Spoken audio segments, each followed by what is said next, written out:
Assalamualaikum warahmatullahi wabarakatuh. Bismillahirrahmanirrahim. Alhamdulillahirabbil alamin. Mudah-mudahan anak-anakku sekalian selalu dalam keadaan sehat dan selalu dalam lindungan Allah Subhanahu wa taala. Pada hari ini, Ibu akan menyampaikan materi yang bagian terakhir pada bab 2, yaitu posisi garis terhadap garis sumbu. Yang akan Ibu bahas di sini ada 4 ya anak-anak ya. Yang pertama, posisi garis sejajar. Yang kedua, posisi garis tegak lurus. Yang ketiga, posisi garis berpotongan. Dan yang keempat, jarak antara dua titik. Tujuan pembelajaran: setelah mengikuti proses pembelajaran, peserta didik dapat: yang pertama, menentukan kedudukan garis yang sejajar dengan sumbu X. Yang kedua, menentukan kedudukan garis yang sejajar dengan sumbu Y. Yang ketiga, menentukan kedudukan garis yang tegak lurus dengan sumbu X. Yang keempat, menentukan kedudukan garis yang tegak lurus dengan sumbu Y.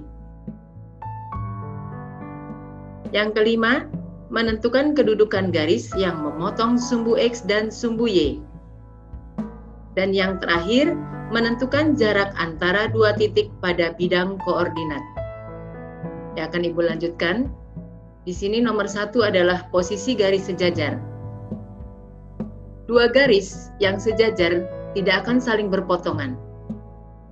Di sini kalian bisa lihat pada gambar 2.8, posisi garis sejajar sumbu. Perhatikan ya anak-anak ya. Di sini ada sumbu X dan ada sumbu Y. Ini sumbu X, ini sumbu Y. Nah, di sini kita lihat garis K dan garis L sejajar dengan sumbu X. Garis K ini ya horizontal, garis L juga horizontal sejajar dengan sumbu X.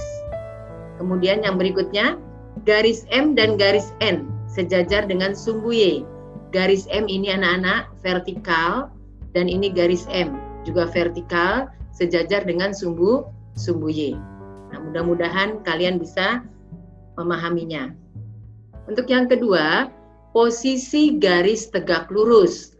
Perhatikan, dua ruas garis yang saling tegak lurus akan berpotongan membentuk sudut 90 derajat atau siku-siku anak-anak ya. Nah, di sini perhatikan juga gambar 2.8, posisi garis tegak lurus garis sumbu. Garis sumbu ada dua anak-anak ya, sumbu X dan sumbu Y. Nah, sini kalian bisa perhatikan pada gambar 2.8 garis L tegak lurus dengan sumbu Y. Mana garis L? Ini anak-anak, garis L tegak lurus dengan sumbu Y. Berpotongan di sini anak-anak ya, 90 derajat. Kemudian garis M dan garis N tegak lurus dengan sumbu X. Garis M ini anak-anak perhatikan, ini sumbu X ya, tegak lurus berpotongannya 90 derajat. Berikutnya garis N, ya tegak lurus dengan sumbu X yaitu 90 derajat. Selanjutnya yaitu nomor 3, posisi garis berpotongan. Garis K memotong sumbu X dan sumbu Y. Perhatikan pada gambar 2.9, posisi garis berpotongan.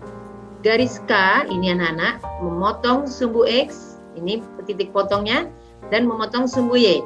Ini titik potongnya, perhatikannya anak-anak ya. Kemudian garis L juga memotong sumbu X dan sumbu Y. Ini garis L anak-anak perhatikan. Nah, ini memotong sumbu X dan memotong sumbu Y. Ya. Selanjutnya, yaitu kita akan menentukan perhitungan jarak antara dua titik. Jarak dua titik A yaitu X1, Y1 dan titik B yaitu X2, Y2.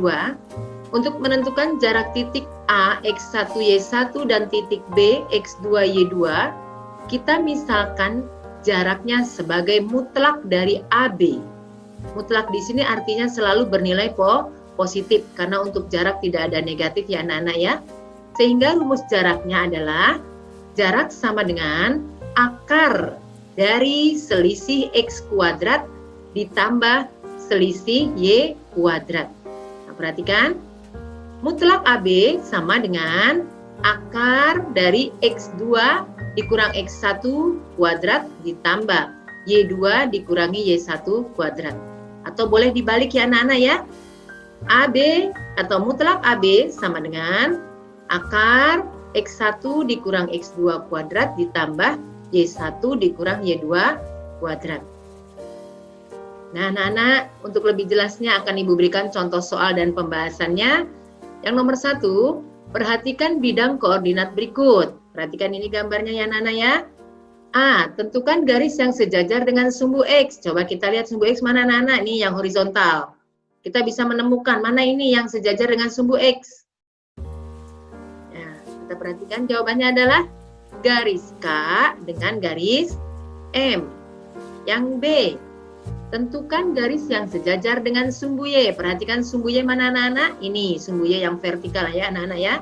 Kita lihat di sini. Mana garis yang sejajar dengan sumbu Y? Lihat jawabannya anak-anak, yaitu garis L. Ini ya.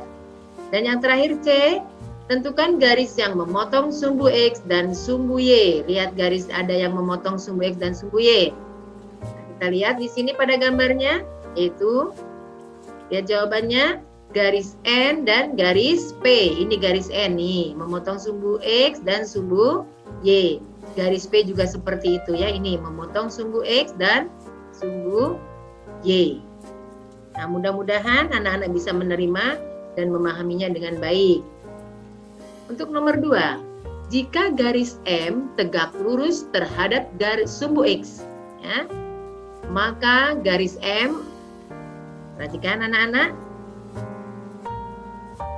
nah, garis M akan sejajar dengan sumbu Y. Ya, perhatikan. Kemudian yang nomor 3, kalian bisa melihat gambar di sebelah kirinya ya. Pertanyaannya adalah bagian A, garis K dan garis N adalah dua garis yang saling titik-titik. Kalian bisa lihat garis K yang biru ya anak-anak ya, dan garis N yang berwarna merah. Saling bagaimana itu anak-anak? Saling berpotongan. Ini titik potongnya ya, perhatikan ya. Kemudian yang B, garis M dan garis N adalah dua garis yang saling, garis M ini yang berwarna ungu dan garis N yang berwarna merah adalah dua buah garis yang saling sejajar ya anak-anak ya. Nah, kemudian nomor 4, tentukan jarak titik A 2,1 ke titik B negatif 3,4. Perhatikan anak-anak penyelesaiannya ya. Untuk menentukan jarak A ke B atau mutlak AB, kita bisa gunakan akar dari X1 min X2 kuadrat ditambah Y1 min Y2 kuadrat. Sama dengan nilainya masukkan ya anak-anak ya, substitusikan. 2 dikurang negatif 3 kuadrat ditambah 4 dikurang 1 kuadrat. 2 dikurang negatif 3 adalah 5 kuadrat ditambah 4 dikurang 1 adalah 3 kuadrat. 5 kuadrat adalah 25 ditambah 9, maka menjadi akar 34. Nah, jadi jarak kedua titik tersebut adalah akar 34. Kenapa akar 34 ini tidak bisa disederhanakan lagi? Karena kalau kita uraikan, itu menjadi perkalian dari 2 kali 17. 2-nya itu merupakan bilangan prima anak-anak ya, dan 17 juga merupakan bilangan prima. Maka kita tetap menulisnya dalam bentuk akar 34. Nah, perhatikan. Selanjutnya akan Ibu berikan latihan soal untuk kalian kerjakan di e-learning ya anak-anak ya. Tolong dikerjakan dengan baik dan Ibu harapkan kalian memperoleh nilai yang baik. Nah, hari ini materi yang Ibu sampaikan sampai di sini dan terima kasih. Wassalamualaikum warahmatullahi wabarakatuh.